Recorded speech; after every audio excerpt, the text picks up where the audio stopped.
Komið þið sæl, við heilsum ykkur hérna að austan. Framundan kvöld fjölbreyttur og skemmtilegu þáttur, þar sem við ætlum meðal annars að kíkja á Fáskrúðsfjörð. En heimamenn á Fáskrúðsfirði eru afar stoltir af virtum evrópskum verðlaunum sem að franski spítalinn fékk nýverið.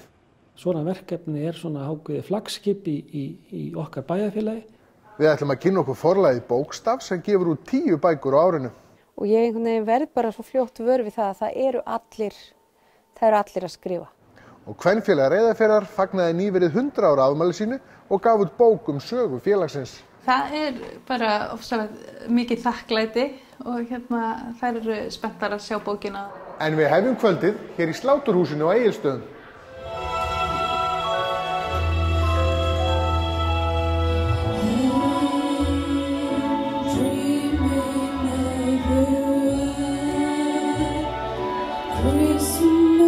Í síðustu viku voru haldnir jólatónleikar Vegahússins og tónlistarklúbbs Menntaskólans á Egilsstöðum í frystiklefanum í Sláturhúsinu. Alls stigu rúmlega 10 manns á svið ásamt Jóni Jónssoni og skemmtu viðstöddum.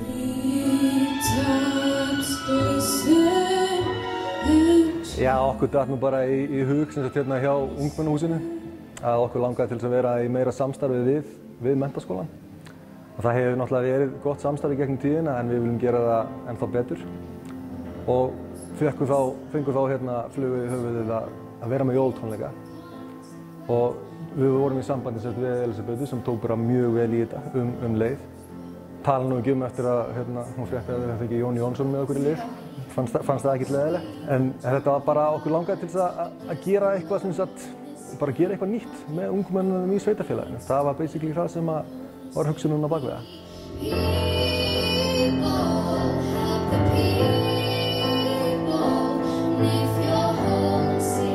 Ungmennamiðstöðin Vegahúsið frítímaþjónusta fyrir ungmenni á aldrinum 16 til 25 ára á Fljótsdalshéraði. Þar veitt aðstoð og húsnæði fyrir skapandi starf ungs fólks, fræðsla, námskeið, hópastarf og haldnir ýmsir viðburðir.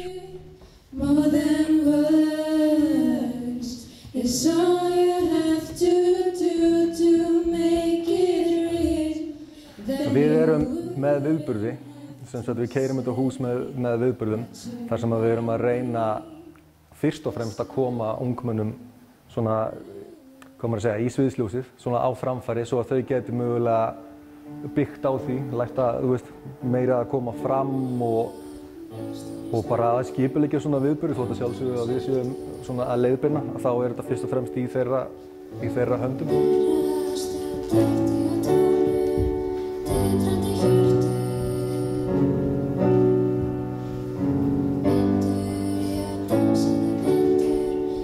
Það eru 25 krakkar í því, en það náttúrulega alltaf sama fólki sem virkast.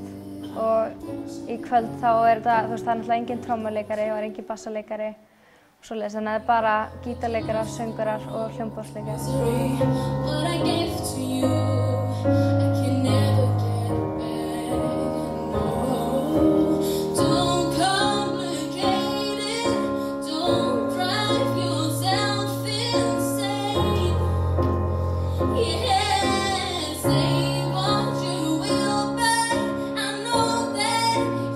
Sjá þau ekki fyrir sér frekari samstarf? Jú. Allan daginn? Algjörlega. Engin spurning. Ég myndi allavega vilja það. Ég líka? Já.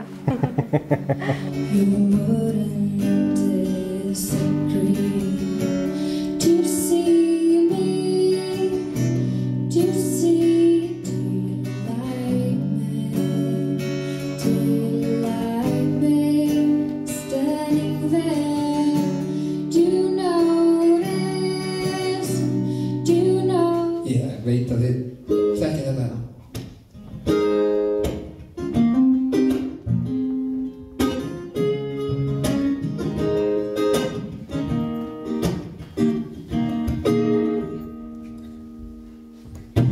Við endalaus við sem bara styttir steini. Nú hver dagur svo mikið að líða. Mér leiðist skelfing að þurfa að bíða. Þér konur.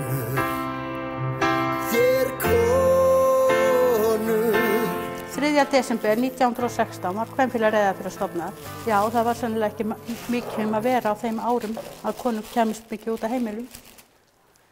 En það var svona, já, til að efla þær og styrkja bara bæjarfélagið, eins og við svo sem hefum líka verið að gera. Við hefum verið að erum með fjáraflanir og erum að styrkja grunnskólan, tónlistarskólan, leikskólan, heilsugæsluna.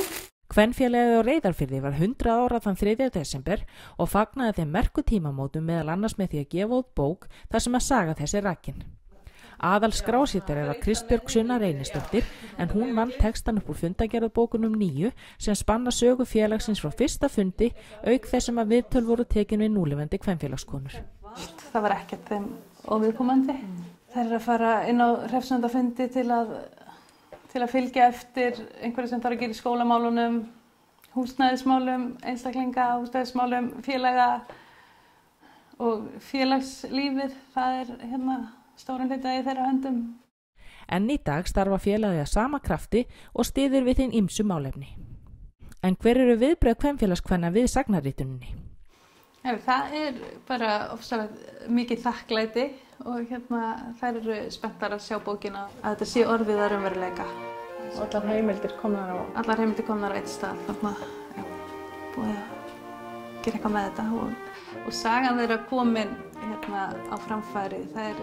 Kvenfélagskonur ekkert sjálfar að segja frá því hvað þær eru að gera. Þær bara baka og safna peningum og gefa peninga og styrki en þær eru ekkert mikið að segja frá því held ég, eða hafa allavega ekki verið. Þannig að þarna er einhver annar sem að segir söguna þeirra fyrir þær.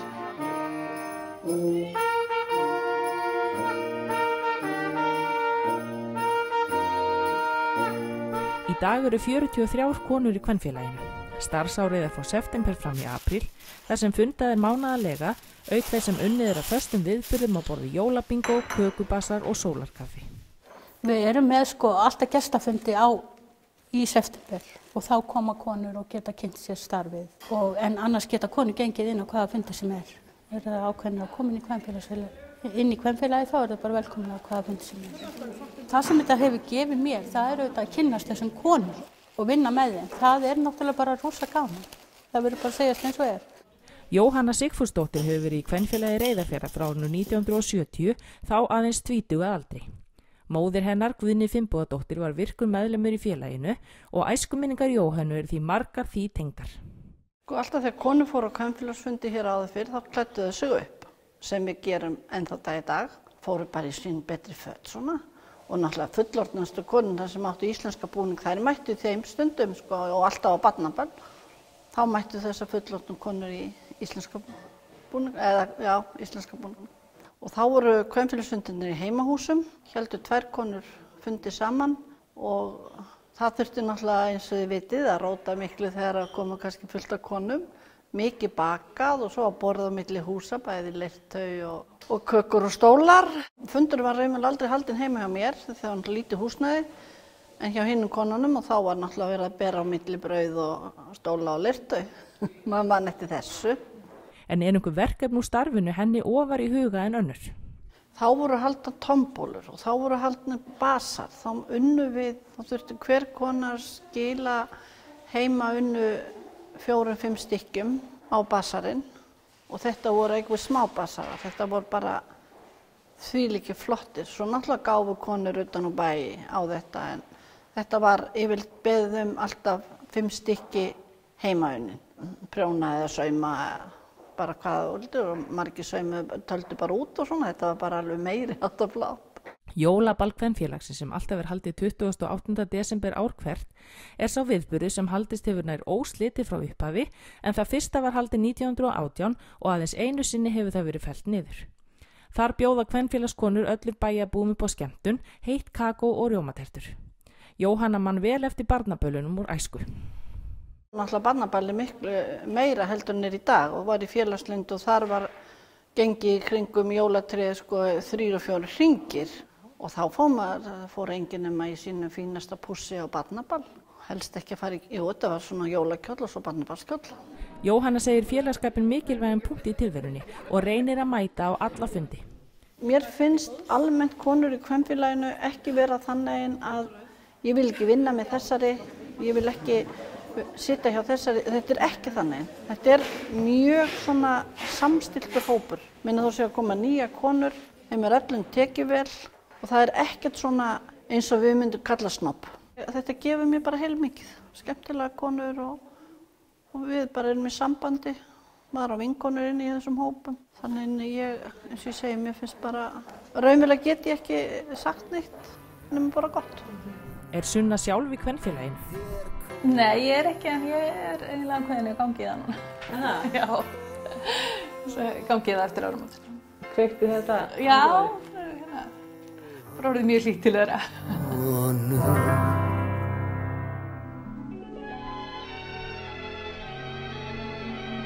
Franski spítalinn á Fáskrúðsfirði fékk í ár evrópsk verðlaun fyrir varðveislu menningararfs. Spítalinn var upphaflega reistur þar árið 1903 til að þjóna Frökkum sem stunduðu veiðar úti fyrir Austfjörðum. Árið 1939 var húsið flutt út á Hafnarnes þar sem það gegndi ýmsum hlutverkum. Það hafði staðið í eyði árum saman þegar minjavernd ákvað að endurbyggja það og var það í kjölfari flutt aftur inn í Kauptúnið.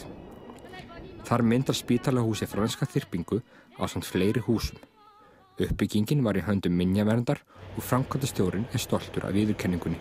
Þetta verkefni sem búið að taka 10 ár frá fyrstu hugsun og til verkaloka og eftir alla þá framvindu þá þetta ákaflega kærkomið að fá þessa umbun erfiðisins. Þessi verðlaun, European Union Awards for Cultural Heritage, Europa Nostra, þau virðulegustu sem veitt í Evrópu á þessu sviði og þetta í fyrsta skipti sem að slík verðlaun hlotnast verkefni á Íslandi. Þannig að við óneitanlega tökum þetta dálítið til okkar og erum ákaflega glöð í hjarta.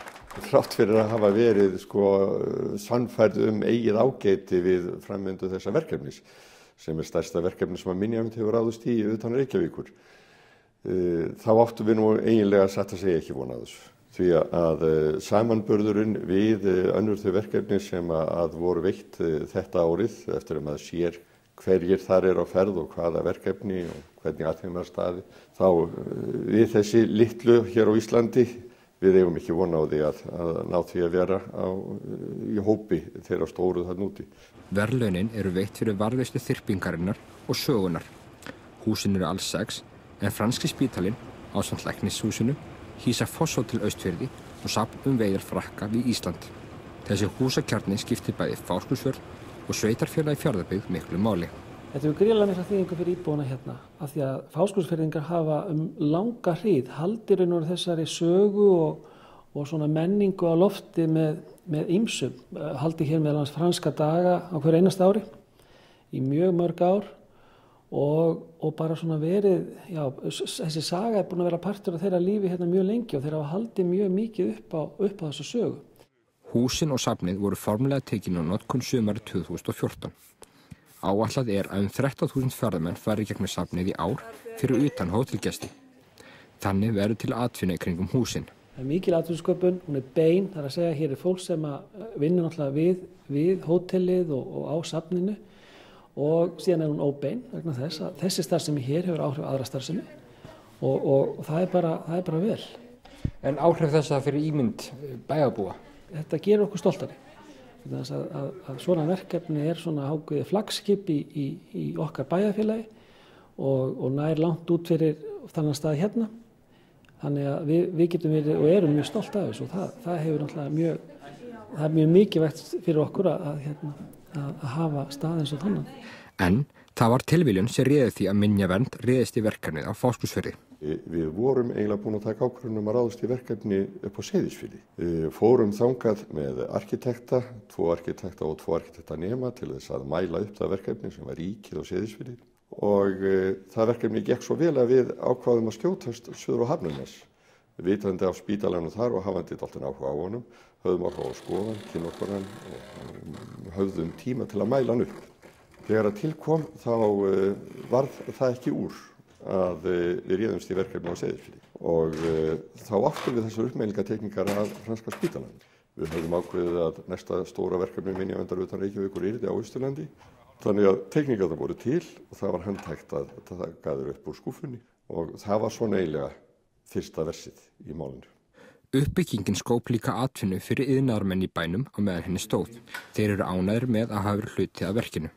Ég var mest hrifinn af því þegar þeir tóku niður gamla spítalann, stykki fyrir stykki og smíðuðu grimmdina í spítalann úr þessu gamla braki sem þeir komið með utan á Hafnarnesi. Því að þeir fóru allt út í það að taka 3 metra planka, höggva úr honum alla skemmtir og sponsa hann 12 sinnum til þess að sagt vera að nota hann í grimmdina. Og það er náttúrulega grimmdin í spítalanum sem er náttúrulega það flottasta við þetta. Það sést bara ekki neitt, það veit enginn af því hvernig það. Ekki nema húsasmíðameistarinn. Já, þeir sem voru að vinna við þetta. En það er náttúrulega hægt að hafa einhvern hluta af þessu bara í gleri þannig að það væri hægt að sjá hvernig þetta var. Og þegar þú kemur inn í húsi, horfir þú það alltaf eftir þessum svæði? Já, ég mun hafa allavega í huga þegar við fara hér um. Hann segir Fáskrúðsfirðinga alltaf hafi verið vel meðvitað frönsku tenginguna. Já, það hefur alltaf verið og það var mér sér áður en að Minjavend fór í þetta verkefni. Þá var búið að stofna hér félag endurreisn gamla spítalans.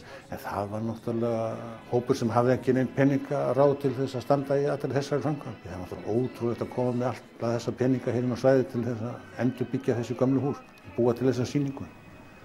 Það eigum við Minjavend mikið að þakka.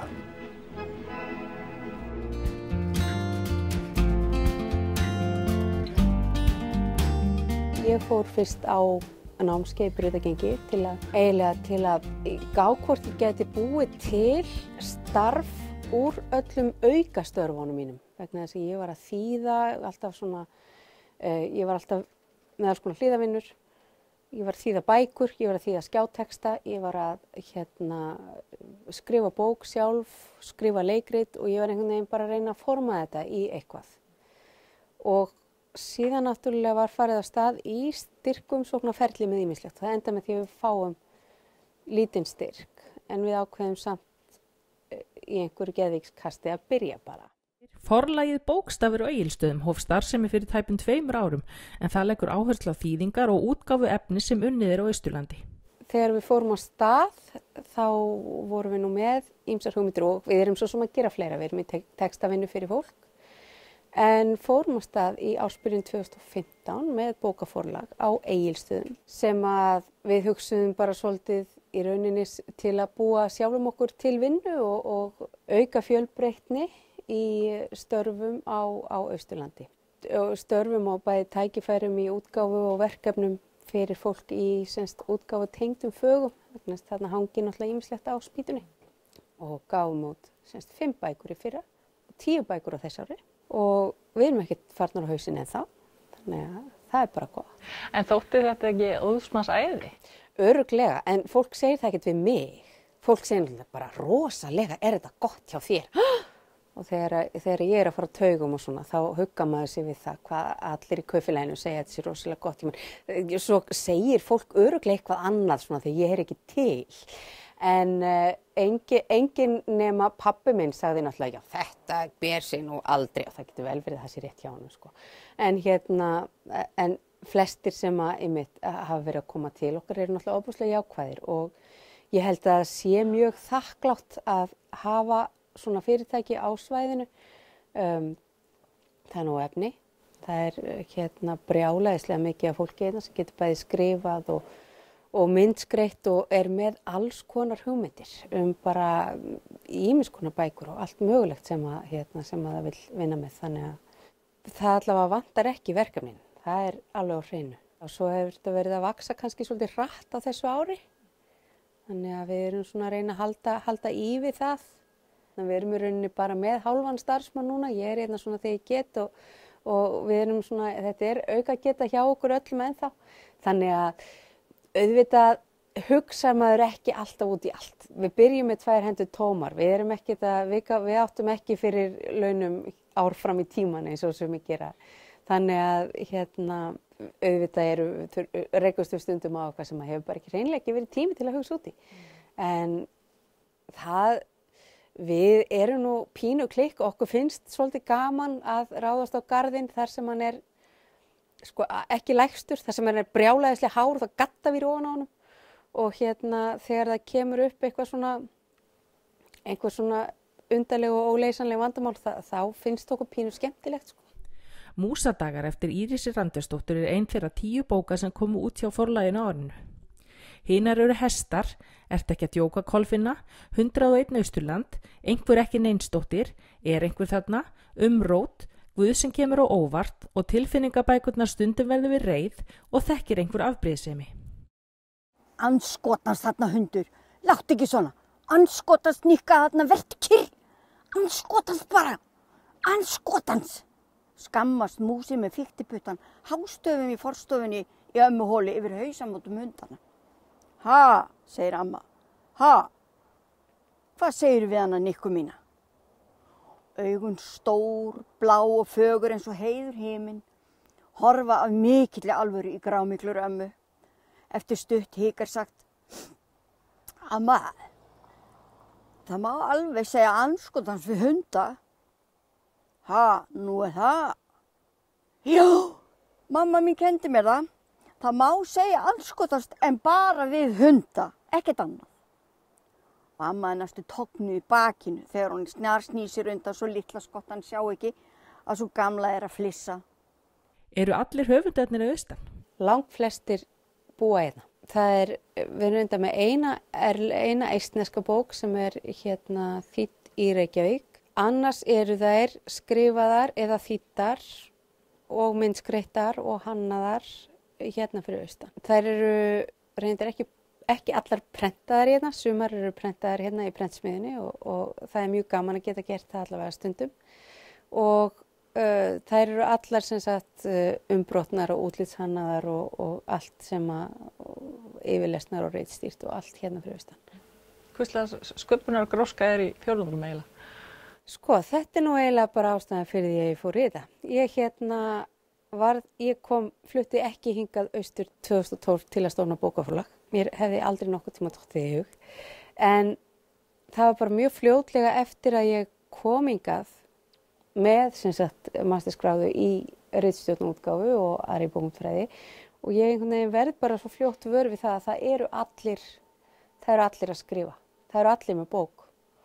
Og alls konar hugmyndir og ekkert endilega skáldsögur, það er mikið gefið út af neftóbaksfræðum eins og það er kallað, pabbi minn gefur mikið út af ættarsögum og svoleiðis, það hefur alltaf verið mikið af þannig, en það hafa kannski ekki verið til útgefendur svæðinu fyrir annars konar, fyrir ljóð, fyrir skáldskap og þannig að það er kannski hefur verið minna það. Þannig að það ýtti svolítið við mér að bara þörfin, það bara var svo greinilega þörf fyrir svona. Og líka eins bara fyrirtæki í textavinnu fyrir önnur fyrirtæki vegna. Nú eru mjög mörg fyrirtæki sem að gefa út skýrslur og gera auglýsingar og þurfa að láta þýða fyrir sér textana yfir á ensku, ferðamannabransin þannig. Og við höfum verið að taka svoleiðis líka.